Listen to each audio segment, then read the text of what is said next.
ہندوستان کا ایک سید کہلاتا، وہ سید ہے، میرا یقیناً نہیں ہوگا لیکن کہلاتا تو ہے، نام اس کا سید وسیم رضوی، امام رضا رحمۃ اللہ علیہ کی اولاد سے ہونے کا دعوے دار ہے۔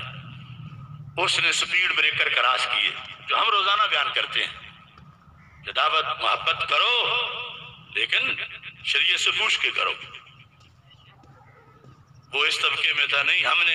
علی علی کرنی ہے، ہم نے پیار کرنا ہے، اہل بیت سے پیار کرنا۔ چلتے چلتے اتنا بدبخت ثابت ہوا کہ بھارت کی سپریم کورٹ میں اس نے ریٹ دائر کی کہ قرآن مجید سے 25 آیات نکالی جائیں۔ وہ رافضی بنا، رافضی بن کے منکر قرآن بنا، اور اس نے بھارت کے سپریم کورٹ میں کہا کہ قرآن کو بدل دینا چاہیے، اس سے فلاں فلاں آیات نکالی جائیں۔ اور اس سے آگے نتیجہ کیا نکلا؟ اگلے دن جا کے ہندوؤں کے دھرم میں اعلانیہ اس نے داخل ہونے کا، ہندو ہونے کا اعلان کر دیا۔ وسیم رضوی، سید وسیم رضوی، تو پھر سید ہی دیکھیں گے جس نے ماتھے پہ ہندوؤں کا نشان لگا لیا، جس نے اوپر چادر زعفرانی رنگ کی ہندوؤں کی لے لی، جو ان کے گردوارے کے اندر جا کر دین اسلام کے خلاف بکنے لگا۔ اور یہ تبلیغ دی جا رہی، سید ذات ہے، سید ذات ہے، سید ذات ہے، جو کچھ بھی کرے۔ میں کہتا ہوں یقیناً وہ سید نہیں ہوگا، کہلواتا تو ہے لیکن جو بھی کہلواتا ہے ہمیں آگے آئینہ تو دکھانے کا حکم ہے کہ سید کہلائے گا تو اب دین سے کیا اس کے لیے احکام شریعت نہیں؟ بسم اللہ الرحمن الرحیم، والصلاة والسلام علی رسولہ الکریم۔ معزز سامعین و ناظرین کرام، السلام علیکم ورحمۃ اللہ وبرکاتہ۔ آپ نے ایک شخص کا ابھی بیان سنا، ایسے ہی نام نہاد ملاؤں کے بارے میں علامہ ڈاکٹر محمد اقبال رحمۃ اللہ تعالی علیہ نے فرمایا تھا، زمن بر صوفی و ملا سلامے کہ پیغام خدا گفتند مارا۔ اقبال کہتا ہے کہ میری طرف سے نام نہاد ملاؤں اور صوفیوں کو معذرت ہے کہ یہ ہمیں خدا کا پیغام پہنچانے کا دعویٰ کرتے ہیں، ولے تعویل شان در حیرت انداخت خدا و جبرائیل و مصطفیٰ را، لیکن اپنی باطل تعویلات جسے وہ قرآن و سنت کا پیغام کہہ رہے ہوتے ہیں، اقبال کہتا ہے کہ وہ پیغام نہ تو خدا نے بھیجا ہوتا ہے، نہ جبریل امی لے کے آئے ہوتے ہیں، اور نہ ہی نبی اکرم صلی اللہ علیہ وآلہ وسلم پر وہ پیغام اترا ہوتا ہے۔ معزز سامعین کرام، ہمارے استاذ دارالعلوم محمدیہ غوثیہ بحیرہ شریف کے شیخ الحدیث استاذ عبدالرزاق صاحب مدظلہ العالی ایک مرتبہ بد عقیدہ لوگوں کے موضوع سے متعلق ایک بحث میں فرمانے لگے کہ یہ لوگ علماء تھے، یعنی ایسا نہیں ہے کہ آپ یہ کہیں کہ وہ عالم نہ تھے، فرمانے لگے وہ عالم ہی تھے، وہ دین پڑھے ہوئے لوگ تھے، لیکن ہوا کیا؟ فرمانے لگے کہ جب کوئی آدمی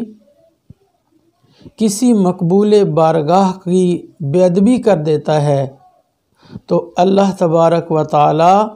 اس سے فکر سلیم کو سلب کر لیتا ہے۔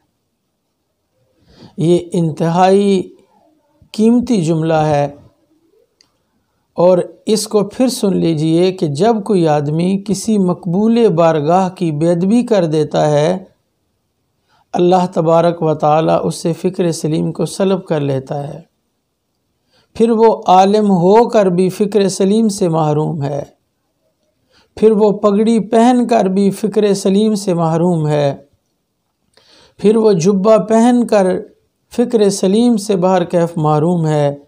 اور وہ کتابوں کی لاکھوں اور وسیع کتابوں کے اندر بیٹھا ہوا کتابیں لہرا رہا ہوگا، لیکن فکر سلیم سے وہ شخص محروم رہے گا۔ ایسا ہی معاملہ اس شخص کے ساتھ ہو چکا ہے کہ اس نے کسی معمولی ہستی نہیں بلکہ سیدہ کائنات دختر مصطفیٰ سیدہ فاطمۃ الزہرا سلام اللہ علیہا کی بارگاہ میں بے ادبی کی، اور اپنا ہاتھ لہرا لہرا کر اس شخص نے سیدہ کائنات سلام اللہ علیہا کی طرف وقوع خطا کی نسبت کی۔ جب پوری دنیا سے اہل سنت و جماعت نے اس سے مطالبہ رجوع و توبہ کیا، تو یہ شخص بجائے توبہ و رجوع کے جانے کے اور اپنی خطا ماننے کے، اس شخص نے پھر خطا کا ایک چیپٹر کھول دیا۔ آئے روز اس کے عنوانات بس یہی ہوتے تھے: اولیاء کرام کی خطائیں، اہل بیت اطہار کی خطائیں، صحابہ کرام کی خطائیں۔ اور ناظرین، یہ شخص اس حد تک چلا گیا کہ اس نے اپنے بیانات میں انبیاء کرام کی طرف امکان خطا نہیں بلکہ وقوع خطا کو منسوب کیا۔ تو جب یہ آدمی اتنی بڑی ذات کی طرف خطا کی نسبت کر کے، وقوع خطا کی نسبت کر کے، یہ شخص جب توہین سیدہ فاطمۃ الزہرا سلام اللہ علیہا کا مرتکب ہوا، تو اب یہ شخص فکر سلیم سے محروم ہو چکا ہے۔ اس شخص نے اپنا وتیرہ یہ بنایا ہوا ہے کہ یہ روافض کی آڑ لیتا ہے اور صحیح العقیدہ، صحیح العمل سادات کرام پہ زبان تان دراز کرتا ہے۔ اس شخص کے سوشل اکاؤنٹس پر اور سوشل میڈیا پہ بکھری ہوئی لا تعداد ویڈیوز ایسی ہیں کہ جب یہ شخص روافض کا نام لیتا ہے تو اس وقت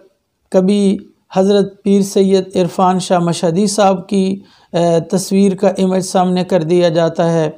کبھی سید ریاض حسین شاہ صاحب کی تصویر کا امیج ظاہر کر دیا جاتا ہے، اور کبھی سید محی الدین محبوب شاہ صاحب حویلیاں شریف والوں کا امیج ظاہر کر دیا جاتا ہے۔ تو اس نے وتیرہ یہی بنا رکھا ہے۔ اب اس کا جو تازہ بیان آیا ہے وہ آپ نے سن لیا۔ یہ شخص کہتا ہے کہ ہندوستان کا ایک سید کہلاتا، وہ سید ہے، میرا یقین ہے وہ نہیں ہوگا۔ یعنی اندازہ کیجئے کہ اس دنیا میں کتنے باعمل سادات کرام موجود ہیں، لیکن یہ شخص کبھی حریم شاہ کو سید کہہ کر سادات کرام کی توہین کرتا ہے، اور اب اس نے ایک ملعون، مرتد اور وہ شخص جو دائرہ اسلام سے خارج ہو چکا ہے،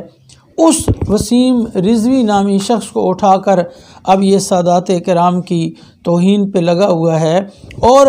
اس کی فکر دیکھیے، ایک جملے میں کہتا ہے کہ وہ سید کہلاتا ہے، وہ سید ہے، اور دوسرے فقرے میں وہ کہتا ہے کہ میرا یقین ہے کہ وہ سید نہیں ہے، میرا یقیناً نہیں ہوگا۔ اور آگے چل کر اس نے کہا کہ یقیناً وہ سید نہیں ہوگا۔ میں کہتا ہوں یقیناً وہ سید نہیں ہوگا۔ اندازہ لگائیے کہ ایک طرف کبھی کہہ رہا ہے وہ سید نہیں ہے، کبھی کہہ رہا ہے کہ یقیناً وہ سید نہیں ہے، لیکن چونکہ اس کو ایک آڑ مل گئی، اب یہ اس آڑ کو لے کر سادات کرام کے اوپر زبان تان دراز کر رہا ہے۔